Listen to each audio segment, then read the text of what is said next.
আবারও তোমাদের সামনে এসে গেছি আরও একটা রেমেডি নিয়ে। চলো আজকে যে রেমেডিটা করবো সেটা চুল কালো করবার আর চুলকে খুব স্ট্রং, ব্ল্যাক আর শাইনি করতে। চলো আমি কালো জিরে নিয়ে নিয়েছি। কালো জিরে তো জানোই চুল কালো করতে কতটা সাহায্য করে। কালো জিরেকে সারা রাত ভিজিয়ে রেখেছিলাম জল দিয়ে।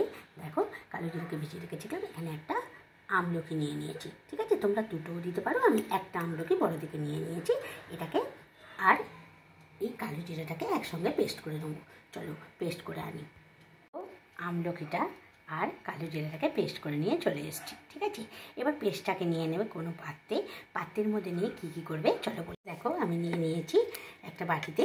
এবার কি করব, চুলটা খুব ভালো করে আগে আঁচড়ে নেবে। আঁচড়ে নেবার পর আগে স্কাল্পে, তারপর সমস্ত চুলে দিয়ে 30 মিনিট রাখবে। 30 মিনিট পর শ্যাম্পু করে কন্ডিশনার করে নাও, চুলে স্কাল্পে নয়। তাহলে কী হবে, চুলটা একদম গোড়া থেকে কালো হবে, ঠিক আছে। গোড়া থেকে কালো করতে গেলে তো একটু ধৈর্য রাখতেই হবে। এটা তো প্রাকৃতিক জিনিস না, প্রাকৃতিক জিনিসে একদিনে হয় না, কিন্তু ধীরে ধীরে হয়। কিন্তু তোমরা যদি কোনো বাইরের ডাই কিনে ইউজ করো, চুলটা একদম খড়খড়ে রুক্ষ সূক্ষ্ম হয়ে যাবে, চুল আরও বেশি পেকে যাবে।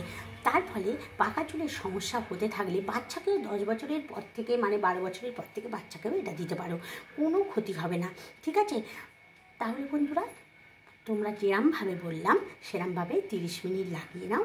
দেখবে আস্তে আস্তে সপ্তাহে যদি 2 দিন করতে পারো খুব ভালো হয়। নাহলে একদিন তো অবশ্যই করবে, সপ্তাহে একদিন অবশ্যই করতে হবে।